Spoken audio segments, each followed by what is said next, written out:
Greyjoy reunites with his father Balin. Arya spills the beans. Game of Thrones wins a Peabody Award. And HBO is giving away free tattoos. This is stupid for Game of Thrones.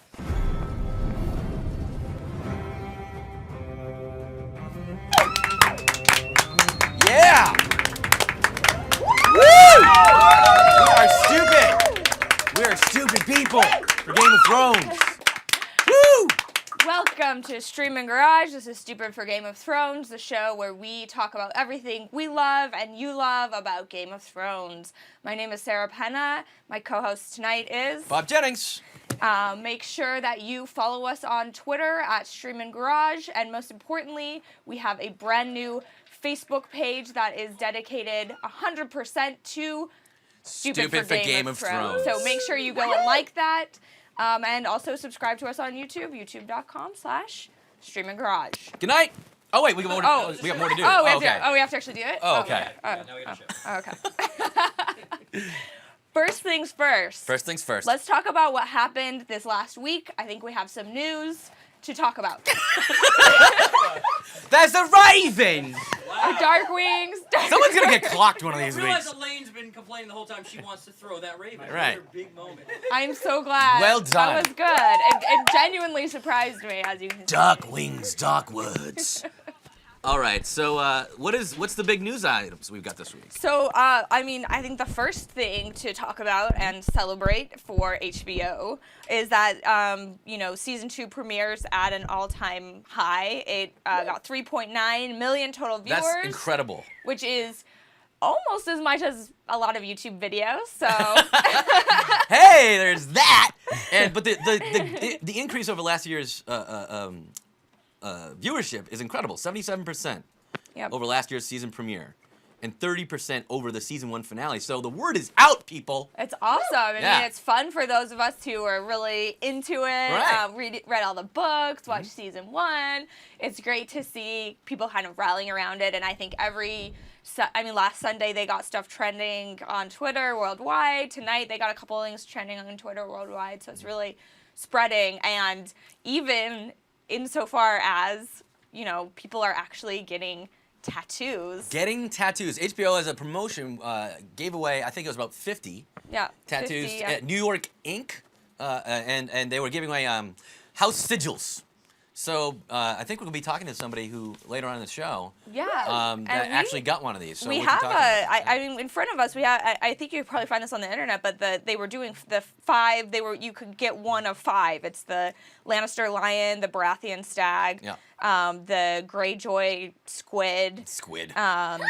The Stark dire wolf, and then the dragon, the Targaryen dragon. I really like visually, I really like the Baratheon stag. I think that's what I would get. What would I'd you have to get? go dragon.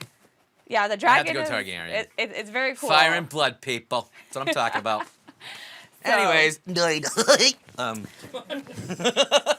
And I think the last bit of news is that Game of Thrones won a Peabody Award. That's huge. It's a respected award, and now they're a respected show. It's much more about how good the show actually is versus popularity or any kind of voting. I don't. It's not exactly the People's Choice know. Awards. It's the right People's Choice Awards. Right I don't know. Yeah. That's all impressive stuff. But we should probably get into tonight's episode. Let's get into it, because that's what we're really here to talk about. All the amazing stuff that happened tonight. So let's go right into crowning moments. Crowning moments, people! Woo! Every time we cut to something that has graphics, the place goes crazy. It's amazing. We love the graphics. Yeah. Woo, graphics. I'm just impressed we have graphics. Me too. Graphics are cool. Jim Ewing's working hard. I know. Same mate.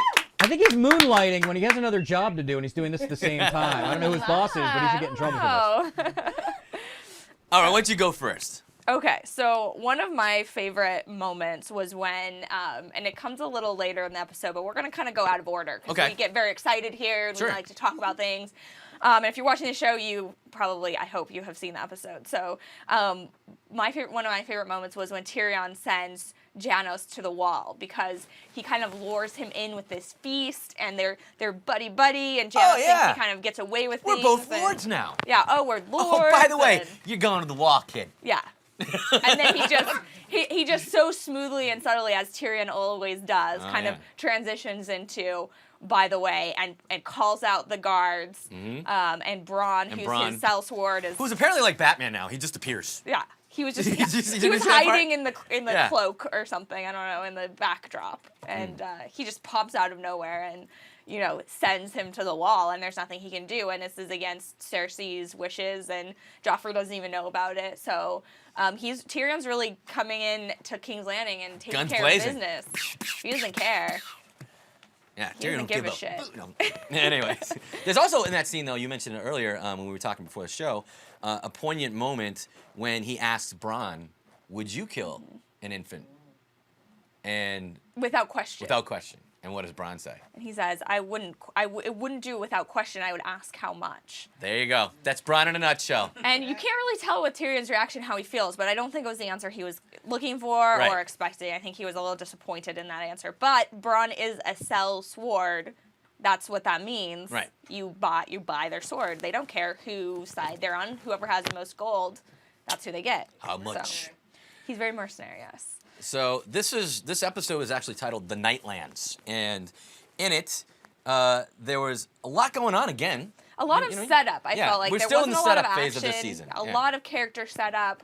The only action that there was a lot of was action. There was some a lot of action, a lot of satisfaction. I think you can talk about some of these. Okay, well, the one of the funnier moments for me is when we're in the whorehouse, Peter Baelish's whorehouse, and this disappointed customer. He says, "I've got a crying prostitute over here. Hold on, we'll take care of that." Wipe. And then she kisses the guy. The jizz kiss, as I called it in the room. Kind of disgusting and kind of hilarious at the same time. Kind of, we all died laughing. So that was one of the I wonder funnier moments. what the makeup artist used for that. No, really? I like that is on your mind. That wasn't what I was thinking. I like that you have a production question. We're all like, hey, what's the best way to make stage jizz? Well, can you imagine being that actors? Like, I don't know. We're moving on.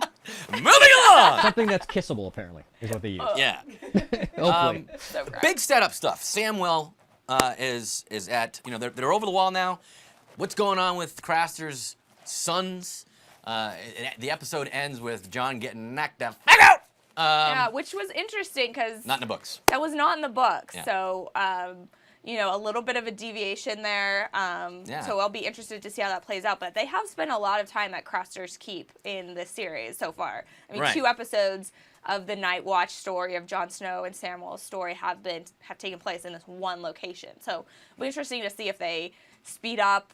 I would think they're going to be done there next week. I hope so, because they didn't linger that long. I feel like they could have kind of wrapped it up in episode 1, but we did. There's a lot of setup that has to be done in order for the rest of the season, I think, to make sense. So, Agreed. And along with that, Daenerys is also still stuck in the Red Desert. Let's talk a little bit about wasteland. This is probably a good transition to head count. Yes. Where we talk about the deaths in each episode, and do we have a graphic for that? We do. Look at it. Look at that. That is awesome. I love that. But there's only one death, I believe, in this episode. Yeah. And I can't pronounce his name, but he's a blood rider of Daenerys. Yeah, he's blood. She calls him Blood My Blood. It's Rakaro. I'm sorry. She's good. But I'm probably saying it wrong, but that's. Everyone there says, "No, you see his name." It's Rakaro. Yeah, exactly. But he's the only one who dies. He gets sent back to her, his head in a bag attached to the horse. You know what I was thinking the whole time? What? Cool stripes on the horse. It's so lame. Our minds go weird places. I don't know. Do you think that was his blood that they used to paint the horse, or was it just... No, I think it was paint. Okay. Well, yeah, and then, there's this very intense moment where they're crying and talking about, they have to build a funeral pyre or he won't. Yes, they killed his soul because they cut off his ponytail, I believe. Yeah. They believe that the soul is kept in the ponytail. You cut it off. Who doesn't? Mm-hmm. Look at mine. You've got a strong soul, Sarah. Thank you. Strong soul. Well, Me, soulless. There's so many good things happening in this episode. Now that we're sort of recapping it. I think the biggest thing was probably Theon. Yes, let's go there. When he was, thinking he's the bee's knees, if you will. Yeah, Theon's really transitioned from a brother kind of figure with Robb. You kind of put him not on the same level as Robb, Right. but like, okay, he's a good guy. He's a little bit. But of now a he's an insecure slut. dickhead. Yeah, You know? to put it lightly. I mean, Yeah. he really is. He gets arrogant and Yeah. just kind of like, oh, there's gonna be this huge party waiting for me when I get back, and don't you know who I am? And he like He's throwing that chick around, and she was the daughter of the captain that actually sailed him back to the Iron Islands, and he thinks he's going to have all this pomp, circumstance, and fanfare when he arrives back, and he needs to get to Pike, and the guy wasn't even giving the time of day until he's like, here's money. And then we find out that the woman that greets him is his sister, but here's a big change for the people who've read the books. They changed her name. In the books, her name is Asha. Yeah. And it's Yara. Yara Greyjoy. We both did kind of a double take Yeah. when he first said Yara. In the books. it's Who's Asha. that? Yeah. So we were thinking maybe it's too similar to Arya, and it's with the accents. Maybe it's hard. I don't exactly know why they changed the name. I don't know but- either, but it's fine with me. It's not a Yeah. big change. She's still a little weird for letting her brother grope her all the way back to the castle. Although that revenge moment when she comes into the castle and Yeah. he's still talking down to her. I told you to wait outside I know, for right? me till I was ready for you. And she, walks right in and puts her arm around their dad, Yeah. and kind of makes fun of him for dressing like a girl. And the dad is very mean, but kind of funny, calling The iron price is a gold price. Right? Yeah. Is that what he said? Yeah. So the iron price, if you missed that part, because it was kind of quickly Why don't you gone explain over, that? It's actually but kind of important. yeah, it is important. I mean, in the Iron Islands, they call the iron price is if you kill someone, you take something off of their dead body. That's paying the iron price versus paying gold for it. So Ironborn always kill and take things versus pay for them. So Yeah. that kind of sets up. Strange economy over there in the Iron Islands. Yeah. And he's also foreshadowing sort of potentially what's to come, which is when he says, when Theon says to his dad, you can't defeat the Lannisters with, just the army that you have. And he said, who said anything about the Lannisters? Kind of implying he's going to go after someone else. Snap!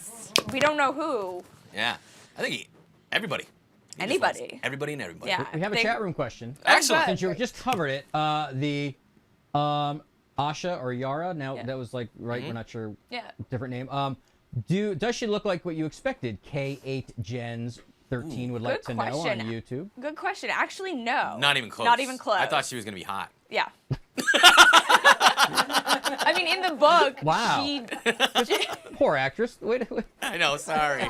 She's like, she'll be on next week. I mean, she's smoking. I mean, what? I didn't know. she's probably. I mean, she's yeah. In the book, they do make her seem like she's this very, strikingly beautiful woman who dresses like a man. Right. And acts like a man and kind of is Yeah. tough in that way. So she definitely isn't what I expected. But I liked her performance. I Yeah. thought she was great. No, So she after was you see her on fantastic. screen for a little while, you're like, okay, I get this. This Yeah. is this is a good cast. Crashy Crash in YouTube says they changed the name because they didn't want her confused with OSHA. That makes sense. That's I don't know if they know that for a fact, but that's what OSHA they're is the wilding woman who Yeah, is that's- now a service of the Starks Yeah. at Winterfell, and That's she's true. Oh, right, she's yeah. always Yeah. helping Bran get around. Yeah, she's with Yeah, they're- Bran and Hodor. Yeah, a little Hodor, little merry band of I rejects. feel like we need some sort of way of remembering all these names. You guys have it because you know the books. I'm like, wait, who was that? Yeah, no, Well, It's very difficult for me to remember tough characters. if you're Really only watching the tough. shows. I mean, you get it in your head because you've read Right. every chapter. the chapter title is the name Is of the the name of the character that's character. going to cover. So it's just always. I feel like on our Facebook page we need some kind of mnemonic device we'll come up with. I like that idea. Okay. Right? Yeah. Let's do it. Facebook.com/ Streaming. now it's no, stupid the for stupid for Game Stupid of for Thrones. Game of Thrones. We'll figure out some kind of mnemonic. It's not Yeah. gonna happen. We'll try. We'll try. Yeah. There's a lot. It can be overwhelming. And we'll take but- suggestions Yeah. on that Facebook. And we'll try to. page. If you guys tune you guys in have- every week, we will try to keep it all straight for you.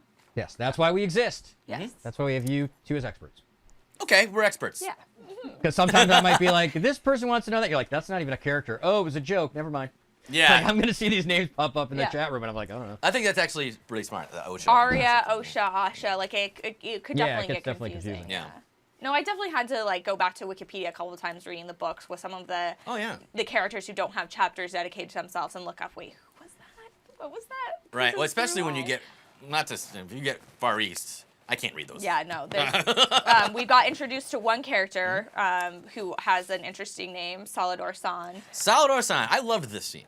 I thought he was really well cast. Yeah. And the scene was well written. I Yes. really liked it. He's the horny pirate, as the room dubbed him. Basically, actually, this is a good. One of my, I wrote down some of my favorite quotes, and when Davos' son says, "We're not attacking King's Landing, so you can rape the queen."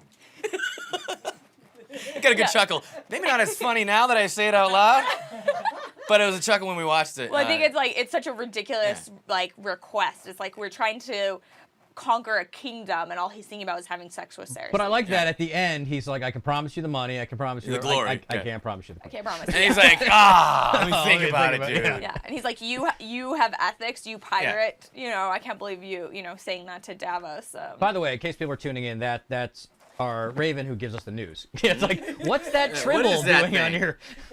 We got to name this guy. Hey, you know what? Yeah. In the comments below, actually give us some suggestions Yeah. to name the Raven, the Weekly News Raven. He hates that. You can call that right now. Weekly right? News Weekly Raven. News Raven. Give me a name. Give me a real name. Woo! Ready? Here we go. Now we don't have a dead-looking raven. Yeah, I was like, on this. this looks like he's got a toupee up there. I was Yeah. like, somebody's tuning in like, what is that? That's funny.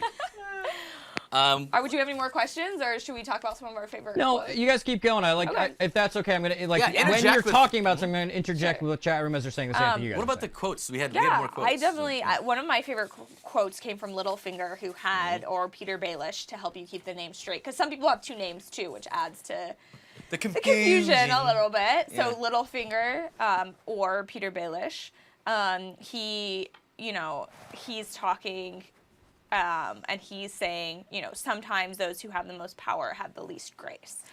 And I liked that because, it kind of is a through line for this whole episode. Yeah. When Theon gets a little bit of power, he's kind of like messing with that girl a little bit, and it's very awkward. The most, I would say, #1 most awkward sex scene we've seen on the show so far. I think I can't name a more awkward sex scene ever. Ever, right? Yeah, hey, close your mouth. Oh, that's Oh. Betsa, right? Yeah. Try And then she's smiling like, with your mouth Make me a closed. salt war. Let me.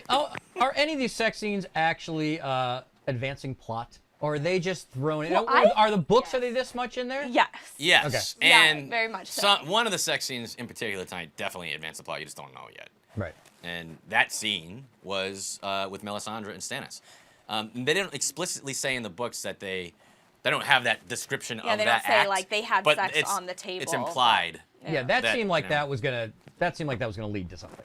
Oh yeah. But other ones Well, in 'cause- the whorehouse and stuff are just comedy relief. Yeah, but they It's are in just the like book. the reason- They are in the book. Yeah. It's a pretty, Sexposition is what Elaine's telling me it's called. Yeah. So when they're talking, it's what they're talking about. What they're talking about while they're having Right. sex. They're Yeah, chatting yeah. while having It's sex. advancing. Yeah, Alright. well, like Theon. I mean, he gets set up as such an arrogant kind of just takes what he wants, and he's gonna waltz back home and take over and become the king and conquer all these lands, and he comes back to nothing and ridicule and Yep. his sister actually taking control. So while he's trying to dominate what he perceives as the weaker sex, when he comes back, she's like, no. You're the one wearing a skirt. You're the one where it totally is totally condescending to him. Yeah. In a similar way, The way that you read that in the books and you saw the scene executed tonight, Mm-hmm. what was your feeling? That whole interaction of him coming home. Yeah. I thought they did it was pretty. I thought it was well done. Spot on. Yeah, It yeah. was pretty. It was very shocking when he came home because Yeah. you're also built up as a reader and a viewer as like. He is gonna come home and like, oh, maybe this is Robb Stark's real chance to get the ships that he needs to take King's Landing. So you're kind of hopeful that this relationship between Theon and his dad works out. For if you like Robb, which I do, I happen to really like Robb, and I want him to be successful in his battling, his warring. Yeah. And it's a little disappointing when Theon is unsuccessful and he just burns this. This hope, really. Well, we'll see what happens. Yeah. we have one name already coming in for the Raven.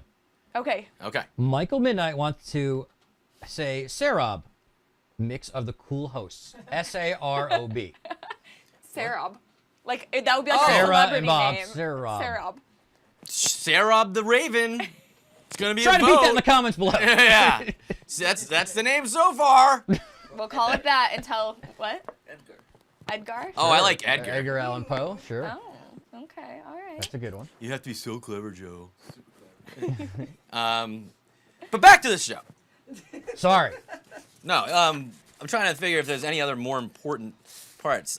We didn't really talk about one of the biggest parts at the start of the episode when the soldiers come and they're looking for Gendry and Arya at the top of the show. We said if she spills the beans, she tells Gendry who she is, Arya Stark. Yeah. And that's a big deal. Actually, I'm glad they did that earlier. Yeah. Because there was a kind of in the books, took a little longer. Took quite a while. Yeah. Yeah, no, it definitely, I think that moment where the camera kind of pulls out and everyone's around them and they're standing there, realizing that these two people are actually people who, you know, have some element of power. They don't really know why or how, but the camera kind of shows them their realization that each other, you know, has some meaning. You know, Gendry doesn't really know. He doesn't know who he is. And I think that might be one area where the television show might break from the books. I kind of hope they do, because you kind of leave him.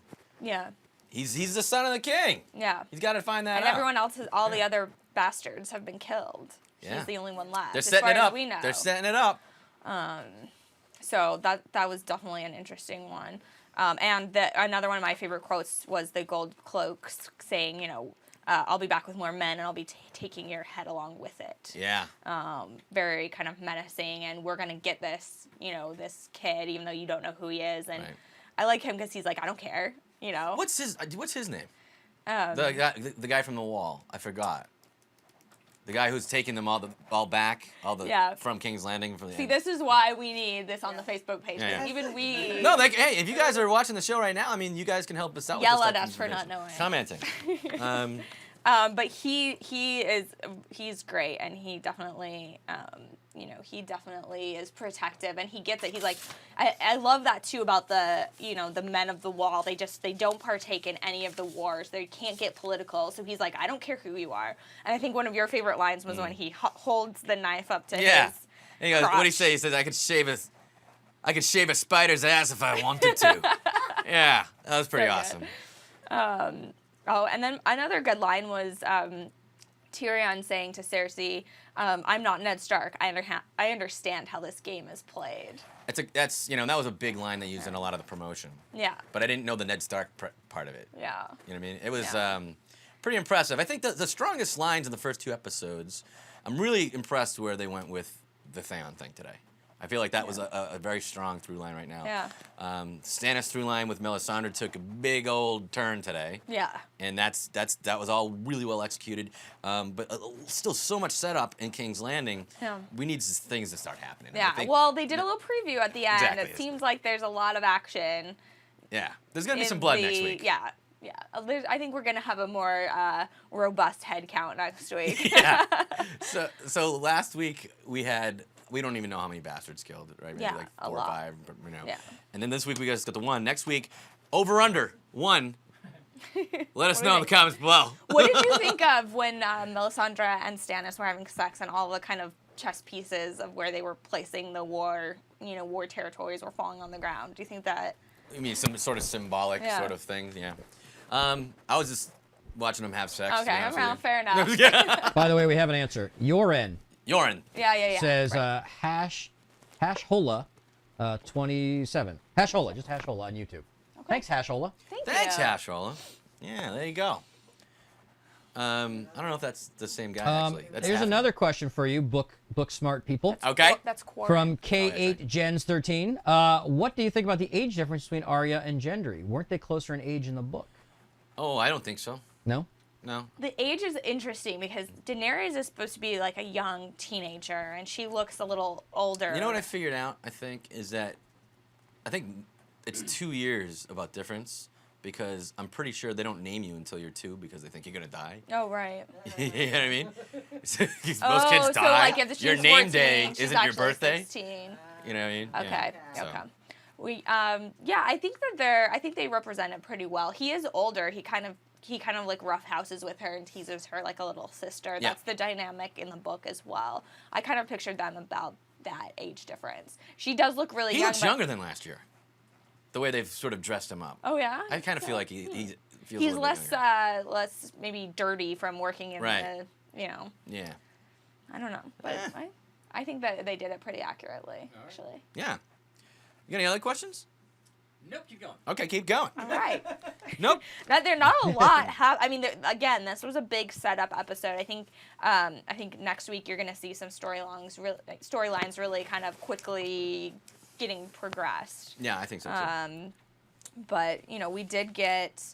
I mean, why don't we talk about that last scene with the White Walker? Well, we think maybe it's a White Walker. Mm-hmm. We kind of are figuring out what Craster does with the sons. Yes, they've set this up in the last episode, and then they set it up again today. What does Craster do with his sons? And he's out in the middle of nowhere. John's following him, pulls out Longclaw, and he thinks there's going to be something going on. And somebody picks up the baby boy that we can only assume is, of course, Craster's son. Yeah, one of them. One of them out of his many daughters/wives. Yeah. Really cool dude for that, by the way.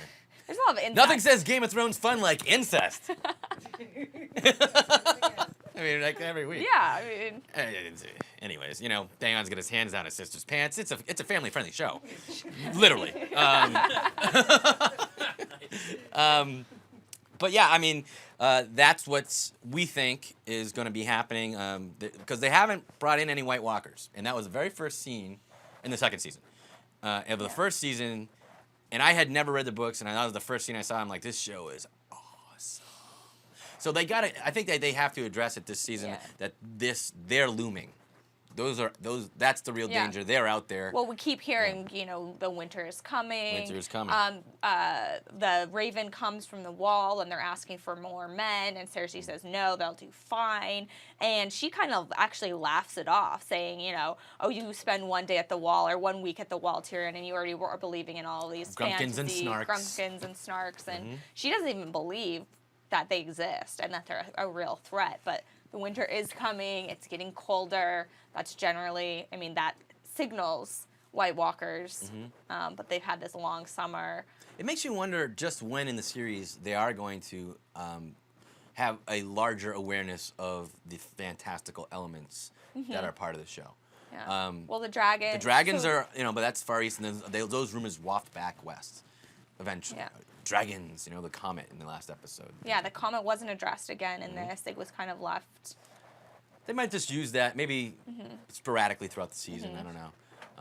I like the way they used it to piece together last episode from character to character. Yeah, that was great. That was pretty cool. Well, and this one was kind of more the weather, Right. almost like the wind and the cold, the sand, whatever, the heat desert of Daenerys and the freezing cold of. I'm a little surprised that plot didn't go one scene more in this episode. With Daenerys. Yeah, they're just stuck. The first two episodes, they're just stuck in the middle of nowhere, and that's pretty much it. Yeah, I think they want to show the really dire situation that she's in.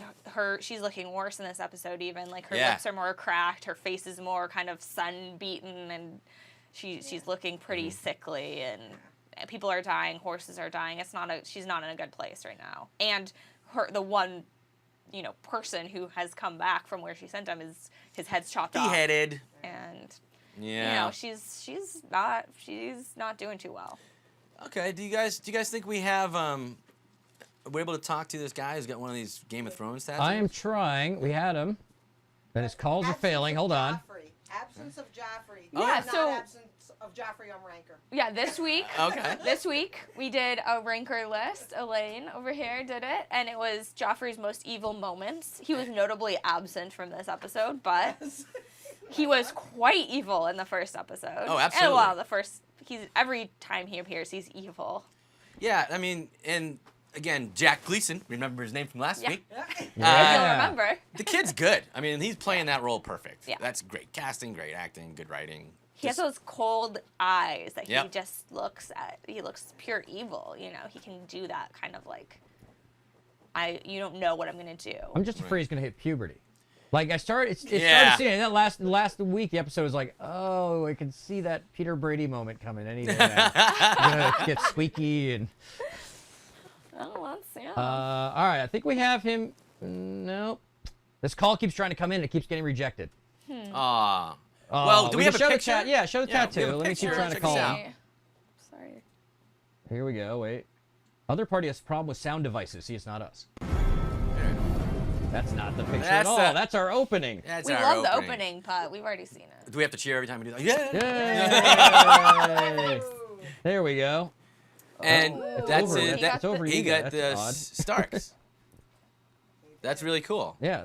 And- oh, he's trying to. That looks really good. So 50 people Free tats. got this. I mean, HBO must be really happy with the amount of fan support that this show has. I mean, I think to they're get doing a tattoo, I mean, that's permanent. You know, Yeah. And they that's paid. kinda, So they paid for it, right? They paid for it. There was only, you could only get one of those. Yeah. Little Fingers new Oh yeah. symbol. No. Sorry, Littlefinger No. fans. No mocking. No Jay, Mockingjay. Mockingbird. People Hunger started Games. lining up at 2 a.m. Wow. How many? Do you know how many people they have lined up? I think when they opened the doors, there was 150. That's still pretty crazy. Yeah. That's you know. amazing. And that just, obviously it becomes a story. It's great marketing. It's Yeah. great social media content, And they really kill it on Twitter. Yeah, really they do. They have one of the best Twitter. This is Now, probably how much the do only they? show. How much do they pay for tattoo? $100 each. I mean, Probably that's like just $200 or something. Yeah, It's it's nothing. Good, yeah, it's a good marketing They did nothing. department. It's cross promotion for New York Inc. Yeah, right. Right, that's what I'm Absolutely. saying. Yeah, They probably paid HBO. No, no. They probably got. All Yeah, right. but it's really. I mean, I don't know many other shows that people would get tattoos of elements from that show. I mean, a lot of shows don't also have such kind of cool elements to work with, I Sure. guess. But that's pretty. Are you gonna go out and get the dragon one? I don't have tattoos, so no. Would you get a tattoo? I mean, if you, one would you yeah, if you If I had could, to. No, yeah. yeah, we talked. We talked about that, right? He'd get I the would dragon. get the I dragons. would get the stag. Oh, okay. There you go. And please comment below what you would get. Yes, please comment below. Tell us what tattoo you'd have, even if it's not one of the ones available for the ones they showed in the picture. Yeah. Could be a different house. Could be the Tyrells. I don't know. Get a little crazy. Isn't someone's sigil a unicorn? Yeah, I mean, there's a lot of weird There's ones. a lot of like when the banners start at least in the books, and Yeah, I'm yeah. not spoiling anything, but when you're starting to see people calling their bannermen like Stannis says Renly has 100,000 people in his army. He's called all his banners who are loyal to House Baratheon. And you start kind of getting into them. I don't know how much they'll go into in this series, but in the book Right. you do get introduced to a lot of really weird sigils that are just kind of out there. Yeah, especially the I don't know. flayed man. Yeah. We'll leave that We'll alone. leave it at that. Because that's going to happen later on this season. Yeah. Yeah. You'll be introduced to some very weird. Maybe next week or on our Facebook page we'll put some of the weirder sigils from the. That's a good idea. Yeah. Let's do that. Because there's some. Yeah, I mean there's some interesting ones. I'm a big Stark fan. But I just graphically I like the stag better. But I would say that if I was to have a banner and be called, I would go with the Stark. Oh, me too. I mean, they're the good guys. Yeah. If there are any. Dun dun Dun, dun. dun, dun. All right, well, We're all our- dead, though, too, so. Our tattoo guy can't get through. Let's bring him in next week. Next week Yeah. we have a huge show, right? Is that everything for this week? Yeah, I think Yeah. we're done for this Do you week. wanna Next tell week, us? yes, a huge. Elaine, you want to tell us next week? We have a big guest. We certainly do. He'll be writing next Oh, I can't hear you. week's episode. That's right. Okay, the person who actually wrote Yes, the who episode wrote- appearing yes. next week on HBO Yes. is going to be here in studio with us, and his name is Brian. Brian. I'm asking. I'm looking at producer Elaine. Again, yes, We're dragging this out. Brian. It's just Brian, like Yeah. Anyway, Madonna that's right. or he. Prince. Prince, yeah. Yes. We will. He's gonna have a sigil. And now he's right gonna next watch to this and go, like, I'm not going on this. I'm not show. gonna. She don't even know her name. Your producer doesn't know what the hell she's doing. He's gonna come on. He wrote episode 3. We're gonna do this on Tuesday though because he has a bunch of HBO stuff he has to do because it's his episode. Right. Unbelievable. He's doing some live tweeting on Sunday. We will tweet out all his information, and then he will come on here Tuesday, and we'll discuss all about the episode. He also is the one who does the show Bible for the writers, so they can connect the book to the show. I'm gonna Oh, guess wow. he's gonna be a little bit better with names than us. Yeah. He will be the Good. guy. Put So if that you one have out questions, there. Yeah. that'll be the absolute episode to turn into. If you have any questions, we Yeah. can totally nail Yeah. him with any questions we want. We'll hold him hostage. Brian Cogman. Yes, I was Brian like, I Cogman. wondered. Yes, not Brian Cogman. Cogman. Brian Cogman. So That's exciting. Yeah. I mean, We're very excited. And That's then- a game changer. Yeah. Huh? And then the next week after that, Jane Espenson, who wrote the Golden Crown episode from the first season, also wrote up Buffy and Firefly, and she's a very well-known writer. Golden Crown was one of the best episodes. Definitely. I think. So we've got some big guests coming up in the next couple weeks. So make sure you Awesome. subscribe and follow